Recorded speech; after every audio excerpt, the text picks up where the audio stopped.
السلام علیکم ورحمۃ اللہ وبرکاتہ۔ ان الحمد للہ والصلاة والسلام علی رسول اللہ، اما بعد، اعوذ باللہ من الشیطان الرجیم، فلا تزکوا انفسکم واللہ اعلم بمن اتقی۔ مشاہدین کرام، اللہ ہم سب کو ہدایت عطا فرمائے اور ہم سب کے ذریعہ پوری دنیا کی انسانیت کو ہدایت دے۔ ہم سب کا دل اللہ تعالی اپنی اطاعت اور فرمانبرداری پر ثابت قدم رکھے اور ایمان پر استقامت عطا فرمائے، ایمان کے تقاضوں کی تکمیل کرنے کا موقع میسر فرمائے اور مومن پکا سچا مسلمان بنا کر اس دار فانی سے آخرت کا سفر کرائے، آمین۔ آج سماج کے اندر جہاں بہت ساری خرابیاں، نقائص، کمیاں پائی جاتی ہیں، انہی میں سے ایک کمی یہ پائی جاتی ہے کہ سماج کی اکثریت اپنے آپ کو بہت ہی اچھا، نیک دل، صاف دل، ایمان اور تقوی والا سمجھ کر دوسروں کو حقیر، کمتر سمجھتے ہیں، حالانکہ اللہ تعالی نے فرمایا ہے ان اکرمکم عند اللہ اتقاکم، سب سے باعزت، مکرم و محترم اللہ وحدہ لا شریک لہ کے یہاں وہ ہے جو سب سے زیادہ تقوی اور پرہیزگاری اختیار کرنے والا ہو۔ اور متقی کون ہے، صحیح معنوں میں پرہیزگار کون ہے، اس کا پتہ انسان نہیں لگا سکتا ہے، کیونکہ تقوی کا تعلق، پرہیزگاری کا معاملہ کچھ ظاہری اعمال ہیں اور کچھ باطنی امور سے ہیں۔ اللہ تعالیٰ نے قرآن مجید کے اندر بیان فرمایا ہے فَلَا تُزَكُّوا أَنفُسَكُمْ، اپنی صفائی نہ پیش کرو، اپنے نفس کی تزکیہ نہ کرو، اپنے ہی آپ کو سب سے زیادہ نیک، بزرگ، شریف، امانت دار، دیانتدار نہ سمجھو، اپنے نفس کے تزکیہ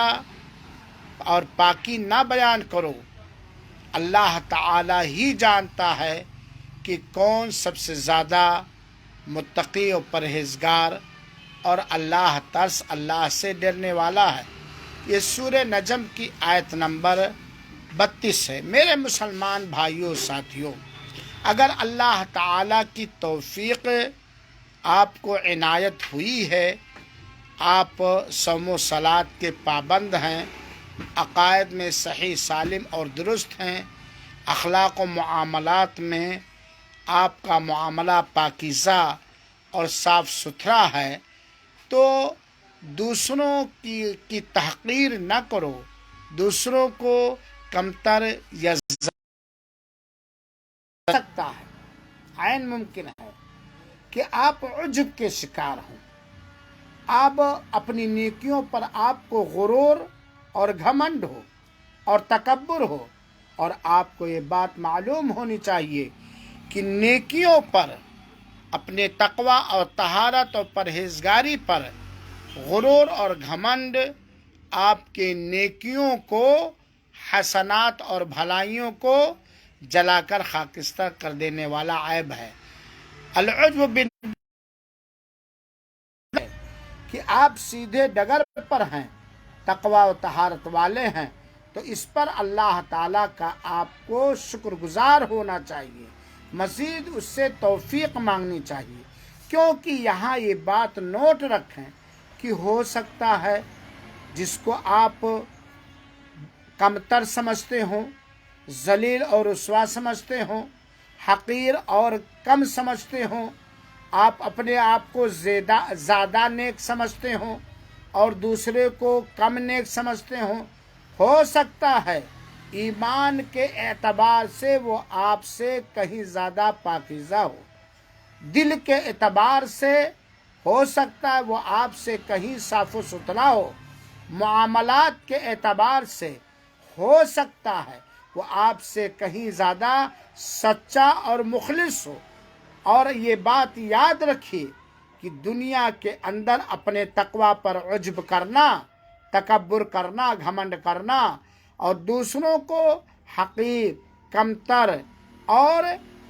معمولی سمجھنا، یہ آپ کے لیے دنیا میں بھی خسارہ کا سبب بنے گا اور آخرت میں آپ کو ذلت اور رسوائی اٹھانی پڑے گی،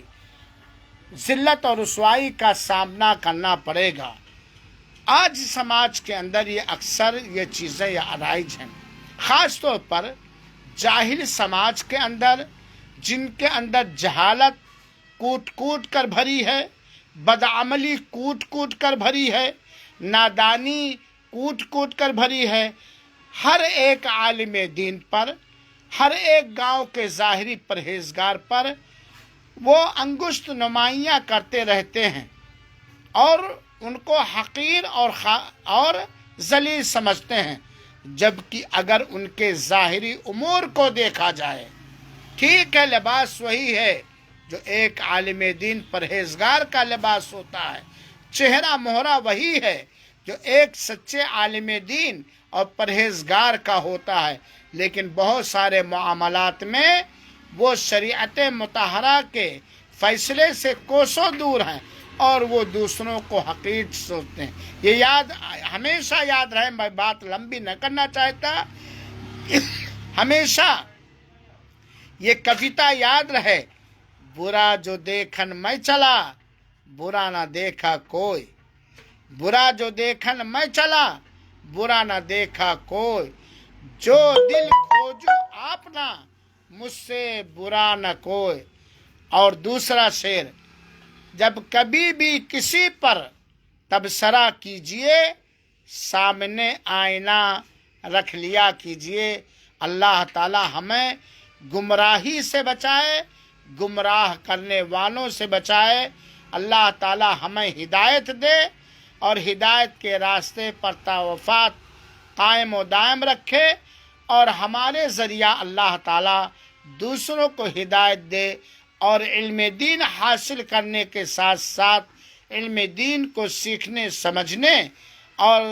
ذہن میں بٹھانے اور دوسروں تک پہنچانے کی توفیق عطا فرمائے۔ تو امید ہے کہ جن لوگوں نے یہ کلپس دیکھی ہوگی وہ اپنی بڑپن، اپنی صفائی، اپنا تزکیہ نفس زیادہ نہیں بیان کریں گے اور دوسروں کو حقیر و ذلیل اور رسوا، کمتر نہیں سمجھیں گے۔ اپنی بھی اصلاح، ظاہری اصلاح، باطنی اصلاح، اندرونی اصلاح دونوں کریں گے اور اس طرح اصلاح کریں گے کہ ان کو دیکھ کر بگڑے ہوئے لوگوں کی اصلاح ہوگی۔ اللہ تعالی ہم سب کو ہدایت دے اور ہم سب کے ذریعہ ہدایت دے، آمین۔ والسلام علیکم ورحمۃ اللہ وبرکاتہ، وجزاکم اللہ احسن الجزا۔ آپ کا دینی بھائی عطاء الرحمن بن عبداللہ سعیدی، لکھنؤ دوبگہ۔